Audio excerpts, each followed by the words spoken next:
Welcome back. This is the second module of the ISIT governance course. In this module, we had two objectives. The first objective is evaluate individual IT investments, and the second objective is incorporate risk in IT investment evaluation. So this lesson is about incorporating risk in IT investment evaluation. Fitchman et al. Describe risk in IT projects in this way. Uncertainty is a fact of life for most large IT capital investments. From enterprise applications to infrastructure technologies to IT-enabled strategic initiatives of every flavor, a common element is doubt about whether the project will achieve its goals. Risk in IT projects comes from three sources. The first is development risk, that is, can the IS organization develop the proposed system? This means, does the IS organization understand the domain? Is the technology mature? Can they implement the requirements in the technology that is available? The second risk is organizational risk, which is, can the organization assimilate the change that the proposed system entails? This means, can the user specify the requirements? Are they prepared for the magnitude of change that is going to come about? And is there support from the top management to plow through all the challenges that will invariably be faced? Finally, the third type of risk a project faces is market risk. That is, how changes in the environment will affect the returns from the new system. For example, if competitors preempt the client in the race to implement the new system, then the returns from the system will be compromised. Similarly, any large project or many large projects require cooperation from customers and suppliers. So the question is, are the clients, customers and suppliers prepared for the changes that the new system entail? Finally, is there a risk of emergence of superior technological alternatives that will compromise the returns that the client is expecting? So how do companies deal with these risks? They often downplay the risk. They penalize IT projects with high hurdle rate. That is, if a project is risky, they use a higher hurdle rate, and they treat setbacks on IT projects as inadequacies of the project team. So I'm going to focus a little bit on the second bullet, which is penalizing IT projects with a high hurdle rate. Often for large IT projects, a client will calculate the net present value, and they will use a higher discount rate to calculate the net present value. The NPV method has some debatable assumptions that make it problematic when it is used to evaluate risky projects. The first assumption in the NPV method is that the investment is reversible, that is, it can be undone if conditions change. So in calculating the NPV, we have some assumptions about the cash flows. So here it is believed that these cash flows will not change, and if these cash flows change, the investment can be undone, that is, the investment is reversible. There is also this assumption that it is a now or never decision. That is, if the NPV is positive, we will make the investment, and if the NPV is negative, we will never make this investment. Both these assumptions are invalid. Most investments are irreversible but can be delayed. That is, if you make an IT investment, that is, you buy the hardware and software, however, after the investment is made, the expected cash flows are not panning out. That is, you are not receiving the cash flows that you were expecting. Now you cannot undo the investment. That is, now you cannot sell back the hardware and software and get back your original investment. So what this means is that the investment is irreversible. It cannot be undone if conditions change. It also means that a negative NPV means that a project should never be done. A negative NPV only means that it is not a good project now. However, the project can be delayed. What this means is that investment opportunities are options, rights, but not obligations to take some action in the future. So for risky investment, we can take an options approach. That is, we think of an investment opportunity as rights, but not obligations to take some action in the future. So in the next video, we will discuss how to evaluate IT investments from the options perspective. Thank you. Welcome back. In this video, we will look at the real options approach to evaluate IT investment. It is useful to start with a financial option example. Let's say there is a high-tech stock selling at $20 per share. The price is expected to rise significantly in the near future because of the demand for the company's innovative products. However, there is also market uncertainty that indicates a possible sharp drop in the stock price. As an investor, you can purchase shares of the stock today. So the share price is $20 today. If the share price goes up, you make a gain, but if the share price goes down, you suffer a loss. So there is significant risk in buying this risky stock. However, there may be an opportunity to buy a call option for $2 that gives you the right to buy the stock 1 year from now at $25.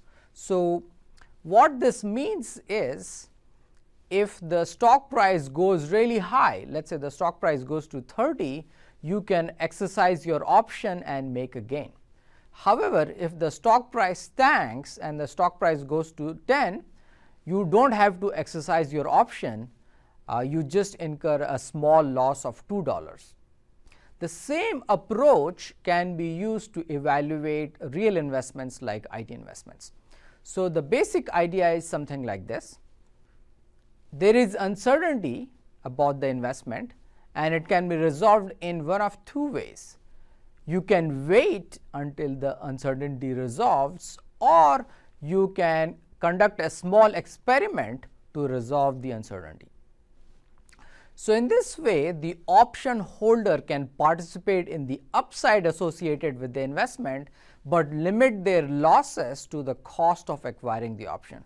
So in our example that we just discussed, if the stock price goes really high, you can exercise the option and make a gain, but if the stock price tanks, you only lose $2. That is the cost of acquiring the option.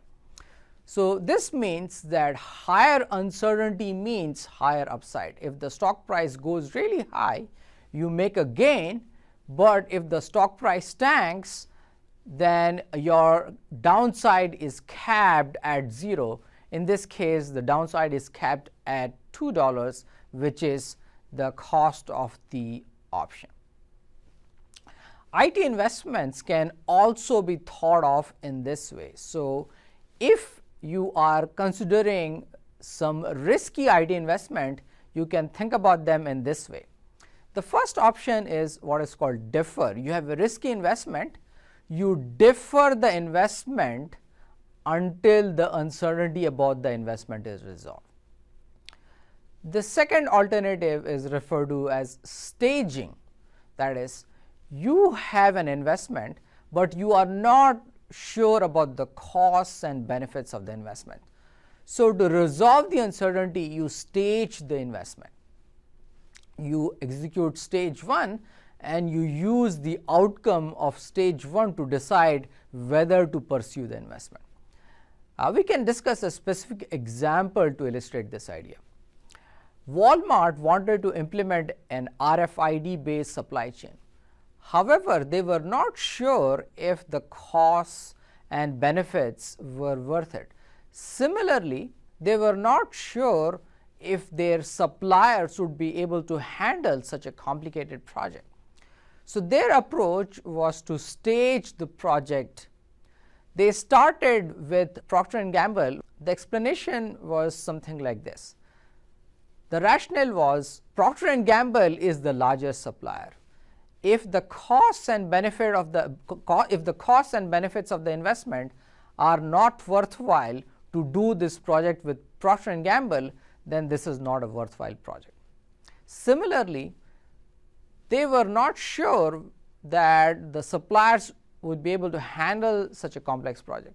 Again, the rationale of starting with Procter & Gamble was that Procter & Gamble is their most sophisticated supplier. If Procter & Gamble cannot handle this project, then no other supplier will be able to do this project. So this is how we think about staging. That is, if there is risk, we do one stage, and based on the outcome of that stage, decide whether to pursue the investment. Investments can also be thought of as growth options. The idea here is that you make an investment not just because of the NPV of the investment, but what other follow-on investments are enabled by the investment.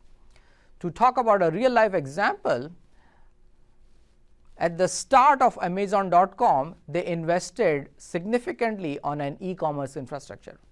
However, initially this infrastructure was only used to sell books. So the point is, the investment in the e-commerce infrastructure was not justified if Amazon was only going to sell books.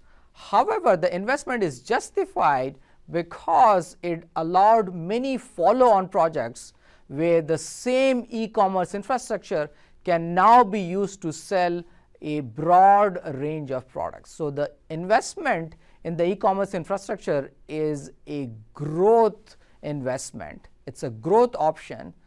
It was started because they wanted to sell books, but it enabled them to sell many other things later on.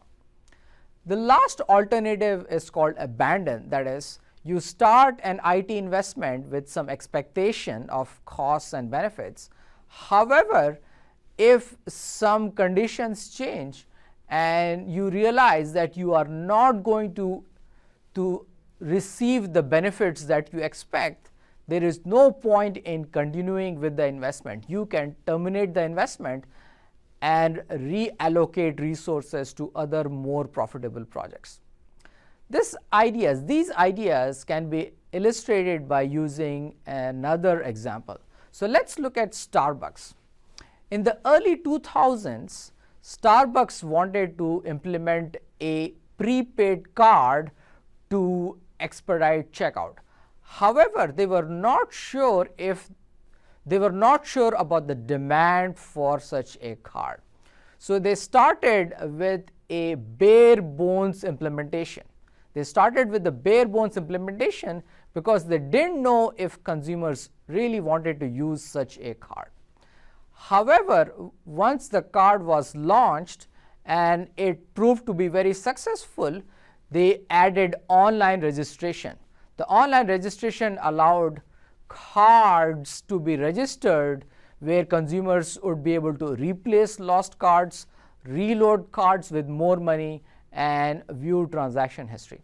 So if you think about these two projects, Starbucks could have done both these projects at the same time. That is, they could have launched the prepaid card with an online registration system. However, they were not sure about the demand for such a card, so they held off the online registration component of the project. The online registration component was implemented after the demand for the prepaid card had been proven. However, once this prepaid card was successful, Starbucks was able to add a loyalty program where consumers would earn redeemable points based on purchase volume. So a prepaid card that was introduced to expedite checkout later converted into a loyalty program where Starbucks would reward consumers for their purchase volume. So we can think about this example in this way, that a project that does prepaid card, online registration, and loyalty programs all together is a very risky project. Starbucks could not have been very confident about all these three elements. So to manage their risk, they implemented a bare bones prepaid card. Once that card proved to be successful, they added online registration. And after these two projects turned out to be successful, they converted this project into a loyalty program where consumers were rewarded for their purchase volume. In the next video, we will discuss when it is more appropriate to use a real options approach to evaluate IT investments. Thank you. All right, let's get started. So I hope you have read the problem description. As should be clear from the problem description, the client has two alternatives for implementing the system. The first alternative is to implement the full system. Full system implementation costs $50 million. If the client implements the full system, two things can happen.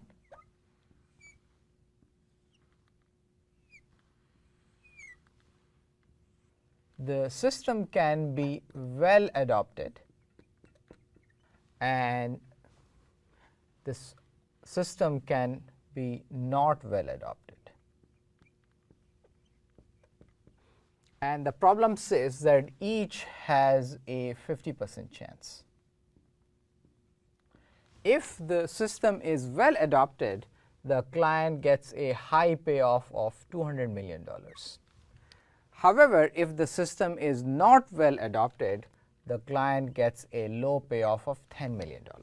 So the first approach to implement the system is a full system implementation, where all the 5 modules are implemented together.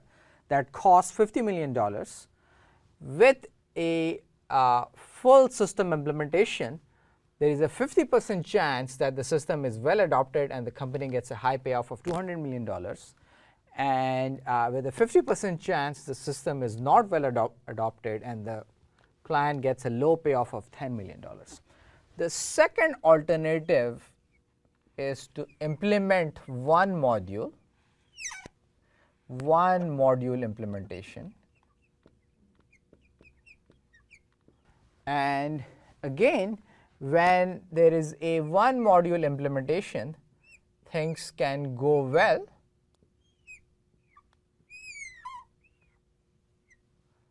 Things can go well with 50% chance, and with 50% chance the system is not well adopted. Okay, so the client invests $10 million for one module implementation. With 50% chance the module is well adopted, and with 50% chance the module is not well adopted. If the module is not well adopted, the client terminates the project. And if the system is well adopted, the client can then implement the remaining 4 modules.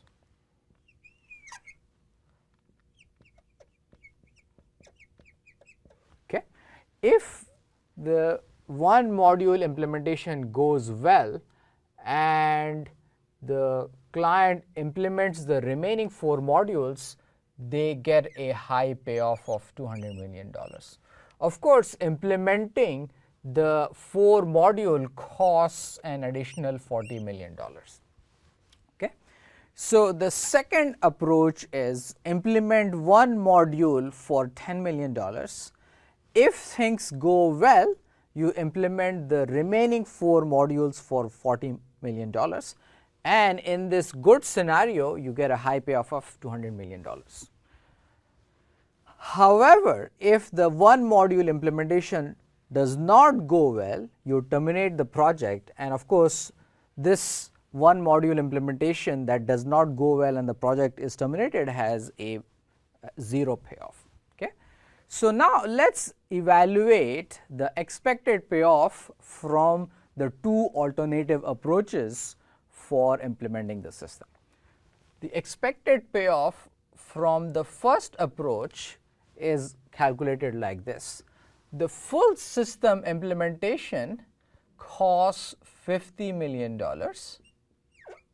with 0.5 probability things go well and the company gets a high payoff of $200 million, and with a 0.5 probability things don't go well and the company gets a low payoff of $10 million. So, in expectation this is equal to $55 million. So, the expected payoff from the full system implementation approach is $55 million. Now, let us calculate the expected payoff from the second alternative. The second alternative is you implement one module. If things go well, you implement the remaining 4 modules, and if the one module implementation does not go well, then you terminate the project. So, let us calculate the expected value of the second alternative. So, you invest $10 million for the one module implementation. With 0.5 probability things go well, and when things go well you implement the remaining 4 modules for $40 million and you get a payoff of $200 million. However, with 0.5 probability the one module implementation does not go well, and if the one module implementation does not go well, you terminate the project and that has an expected payoff of 0. So, the expected value of the second alternative is minus $10 million to implement one module. With 0.5 probability things go well, in which case you implement the remaining 4 modules for $40 million and get a payoff of $200 million for one successful module and then 4 additional successful modules. However, if the one module implementation does not go well, then you terminate the project, and if the project is terminated it has a 0 payoff, and this happens with 0.5 probability. So, in expectation this is equal to $70 million. Okay. So, we can see that the second approach to implementing the ERP system has a higher expected payoff. So, the first question is, what is the benefit of the second alternative? As should be clear, the benefit of the second alternative is, if the system is not going to go well, the company only implements one module. That is, the second alternative minimizes the risk of failure to failing with one module.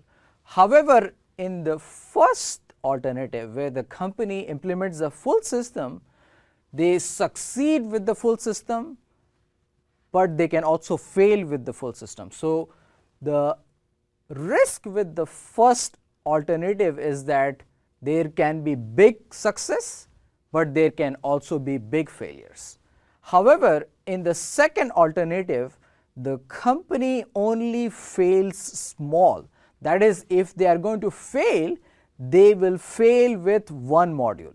However, they will always succeed with 5 modules. That is, if they are going to succeed, they will succeed with the 5 modules, and if they are going to fail, they are going to fail with one module. So, the risk approach, the risk management approach with the second alternative is that you minimize failures by failing small. In the next video, we are going to discuss the implications of this analysis. Thank you. All right, so let's get started. So what does this analysis mean? I want to make about 5 key points about this analysis. The first analysis is about option contracts. So the first alternative is you implement the full system and hope that things work out. However, the second alternative is about option contracts. So the second alternative is the company tells itself something like this. They tell themselves that we are going to implement one module, and if that one module implementation goes well, then they will complete the project by implementing the remaining 4 modules. They also commit to this. They also commit to not pursuing the project if the one module implementation does not go well.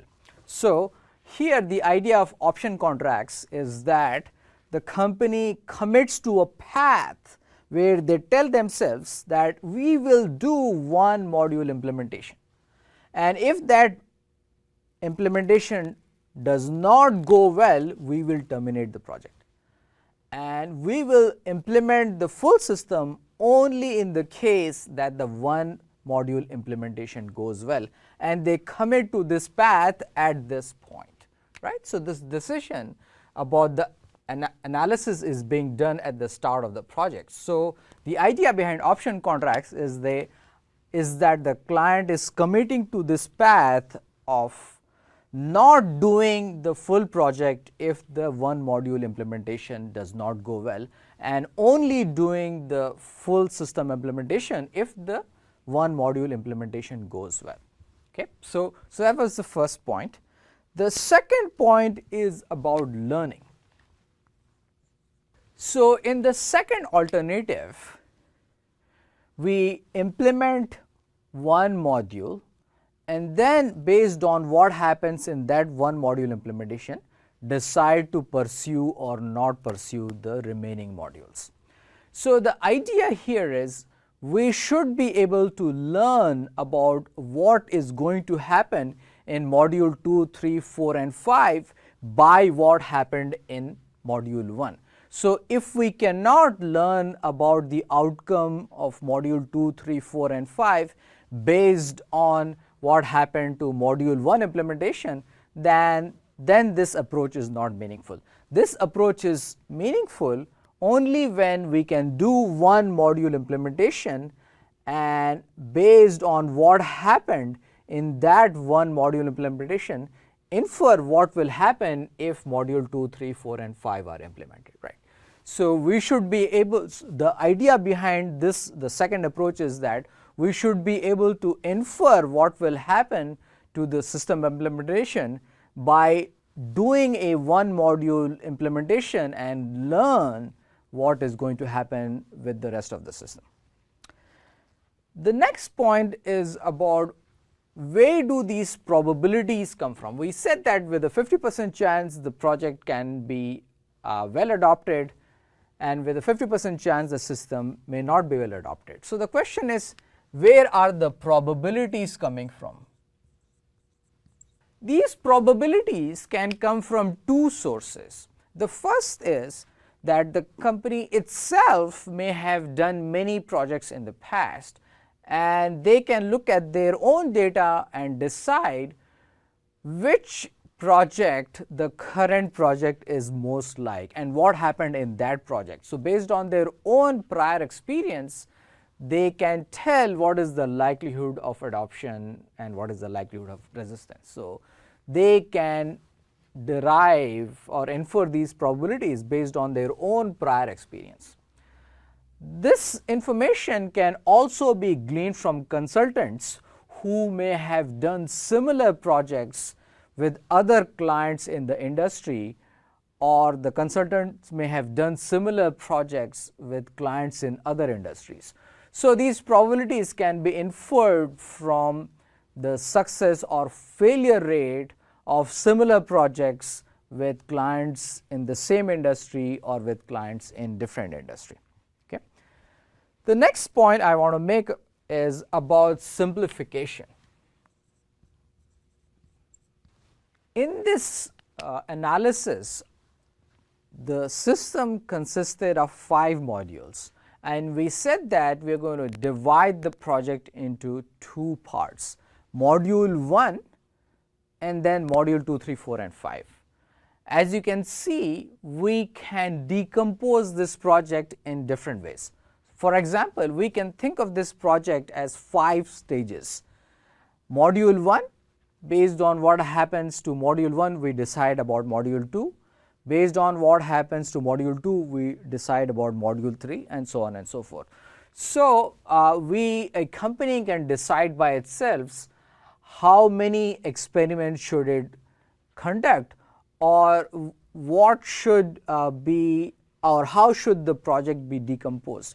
Like we did, they can think of the full system as 2 parts, or they can think of the full system as many parts. And based on the time and other considerations, they can decide how this analysis will be done. The last point I want to make is about the risks or costs of this approach. So, the second alternative has a higher expected payoff. However, it should be clear that the second alternative is not free. To learn about what is going to happen, you have to do a 1 module implementation. That is, this uncertainty about what is going to happen cannot be resolved in a vacuum. In this example, the company had to do a 1 module implementation to learn about what is going to happen. So, that is the first point. The second point is there are some risks associated with this deliberate approach to implementing the system. The company follows a very deliberate approach where they implement 1 module and then based on what happens decide to implement or not implement the rest of the modules. This has some costs associated with it. The first and the most obvious cost is by delaying the implementation of the 4 modules, the company delays the benefits it could get by implementing the 4 modules. So, that is the first cost. Another cost is the client is very deliberate in managing the risk. However, the client may be up against a competitor who is very brash and they go ahead and implement the full system and are successful. So, the client is trying to manage risk, but if they are up against a very aggressive competitor who goes ahead and implements the full system and is successful, then the client is put at a disadvantage by using a more deliberate approach to implement this system. So, these are some of the considerations that have to be taken into account when the client decides to follow the more deliberate approach of implementing the enterprise system. Thank you. Welcome back. In this video, we will discuss when is it appropriate to use the real options approach to evaluate IT investments. We can evaluate IT investments along 2 dimensions. The first dimension is uncertainty in the investment. Is a project very certain or does it face high uncertainty? Similarly, the second dimension to evaluate a project is the managerial flexibility associated with a project. If a project is a now or never project and it can only be done in an all or nothing way, then there is no flexibility. However, if a project can be deferred or it can be done in stages, then there is managerial flexibility associated with the project. So, what this graph suggests is that if there is no uncertainty, that is if the uncertainty is low and there is no managerial flexibility, that is managerial flexibility is low, then the options approach is not appropriate. There is no option value. This is an now or never, all or nothing project with no uncertainty. So the normal NPV business case is the right way to evaluate the investment.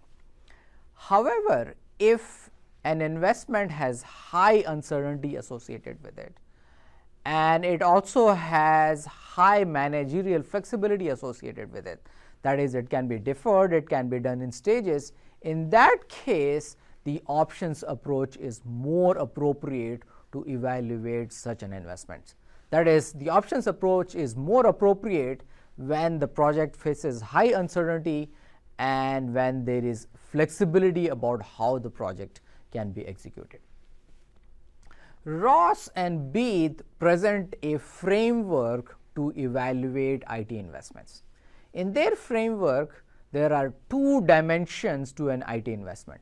The first dimension is what is the strategic objective of the investment. Is it short-term profitability or profitability right now, or the objective of the investment is long-term growth for the company?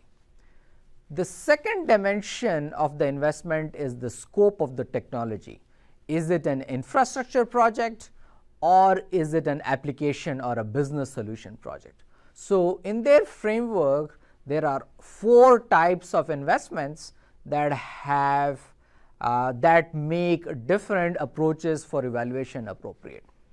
So the first type of investment is a renewal investment. So in a renewal investment, the company is trying to upgrade the infrastructure to improve reliability, expand functionality, and reduce maintenance costs. So the objective of this investment is to improve profitability right now. That makes the NPV based business case the more appropriate method to evaluate the investment. The second type of project is a process improvement project. In a process improvement project, the client is trying to implement a new application to serve a specific business need. Again, given that the objective is to improve profitability right now, the NPV based business case is the right way to evaluate the investment. The third type of project is a transformation project. A transformation project is a next generation infrastructure to shape competition in the future. So this is an investment that has a long-term orientation. This long-term orientation makes the investment very uncertain. Thus, the real options approach is more appropriate to evaluate this investment. Finally, experiments are projects about the next generation technologies to shape competition in the future. Again, this project has a long-term orientation with an uncertain outcome, which makes the real options approach more appropriate method to evaluate the investment. Finally, I would like to talk a little bit about what are the pitfalls or challenges associated with the real options approach. So this sort of idea is divided into pitfalls of termination and pitfalls of deferral. So what are the pitfalls of termination? So that is, what happens if you terminate a project midway? The first point is that it is difficult to terminate a project midway because of what is referred to as escalation of commitment. That is, once a project is started, often projects take a life of their own, and once started can't be stopped. Similarly, termination may hurt the morale of employees, specifically team members who are involved in the project. Finally, termination may affect the credibility of team members because outsiders may not be aware of why the project was terminated. They may confound two things. That is, they may wonder whether the project was terminated because of some factors beyond the control of the project team, or the project was terminated because of the failure of the project team. Let's look at pitfalls of deferral. When you defer a project, you expose yourself to some risk, primarily the risk of competitive preemption. A client may defer a project because of risk. However, this deferral exposes the client to competitors who may not be as deliberate and go ahead and execute a risky project and are successful. Finally, deferral can be problematic when direct experience with the innovation is needed to resolve the uncertainty. That is, you defer a project because you are uncertain, but the only way to resolve the uncertainty may be direct experience with the innovation. In other words, deferral may lead to a loss of innovation ability. Thank you. Welcome back. This is the IS IT governance course. In this lesson, our goal is to summarize the key ideas from Module 2, that is evaluating IT investments. IT provides many capabilities, so not surprisingly, there is great demand for IT services. However, a company has only so much time and resources, so it has to decide which of the many IT ideas and suggestions should be implemented. So IT demand management is about allocating limited IT resources to the overall benefit of the firm. In other words, ensuring that the right projects get identified and funded and value is derived. We discussed 3 types of methods for estimating or evaluating IT projects. The first is a top-down parametric approach or an order of magnitude estimate. So for example, a company wants to implement an ERP system and it asks 3 vendors what will it cost to implement an ERP system, and they say expect a project cost of 1% of revenue. The only function of a ballpark estimate should be to evaluate whether it would be useful to get a more accurate estimate. So a top-down parameter, so the objective of a top-down parametric estimate is to determine whether a more accurate estimate needs to be made. On the other hand is a bottom-up estimate. A bottom-up estimate is when we know the package level estimates of doing the work. So a bottom-up estimate is appropriate when a project has been approved and we want to plan the execution of the project.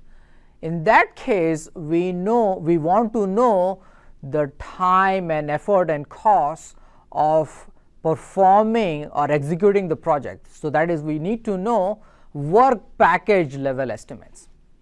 However, for our purposes, a very important estimate is a budget estimate. A budget estimate is used to either approve a project or to allocate resources for executing a project. A budget estimate is about calculating the total cost of owning a system. A budget estimate should include acquisition and procurement costs, operation and maintenance costs, and end-of-life costs. In our Module 2, we went through a budget estimate for the anesthesia information management system. Estimating the cost of software is more challenging. So in Module 2, we learned the use case point method for estimating the cost of software. An IT system can produce 2 broad categories of benefits. Tangible benefits. Tangible benefits are operational level benefits. Tangible benefits are easier to estimate. However, intangible benefits are harder to estimate. Intangible benefits may include benefits such as an IT system contributing to a strong brand. So many of the strategic benefits of an IT system are intangible. So in module 2, we discussed how to evaluate the intangible benefits of an IT system. The main idea here is that the total market value of the firm includes value of the balance sheet assets as well as value beyond the balance sheet assets. So the total market value of the firm includes the value of balance sheet assets as well as all the intangible assets of the firm. So here we saw a study which relates IT and all the other assets of the firm to the market value of the firm, and this study found that IT contributes to the market value of the firm. That is, IT contributes to the intangible value of the firm. However, not all firms derive intangible value from IT. It depends upon the IT capabilities of the firm. So if a firm has A level or B level IT capabilities, then for those firms, IT contributes to the market value of the firm, or IT increases the market value of the firm. Large IT projects have risks associated with them. So in this module, we discussed the 3 broad categories of risks associated with an IT project. We also said that when an IT project has risks associated with it, traditional NPV based evaluations are not appropriate because the investments are irreversible but can be delayed. So large risky IT projects are options, rights, but not obligation to take some action in the future. So that means an options approach is more appropriate to evaluate risky IT projects. Options approach allow us to mitigate the risk in an investment by waiting to resolve the uncertainty or by conducting small experiments to resolve this uncertainty. In this way, an organization can take advantage of the opportunities it has while capping the downside risk to the cost of the experiment or to the cost of waiting. We saw how this idea manifested itself in an investment that Starbucks made. So Starbucks wanted to implement a prepaid card to expedite checkout, but Starbucks was not confident about the demand for a prepaid card. So since there was a risk in this project, they started with a bare bones approach implementation. However, once this bare bones card was implemented, it proved to be quite popular. So in the next stage, Starbucks added online registration, which allowed users to replace lost cards, reload cards with more money, and view transaction history. And after some time, Starbucks converted this prepaid card into a loyalty program where users, customers could earn points redeemable at Starbucks based on purchase volume. So this is a project which, if you look at in its totality, it is a large and risky project, and Starbucks managed this risk by starting with a small bare bones implementation, and once the bare bones implementation proved to be successful, it expanded on the project. Finally, in this module, we discussed when is the options approach more appropriate in evaluating IT investments. We said that the options approach is more appropriate when the project has high uncertainty, but the project has some flexibility where the uncertainty about the project can be resolved by waiting or by conducting a small experiment. Thank you.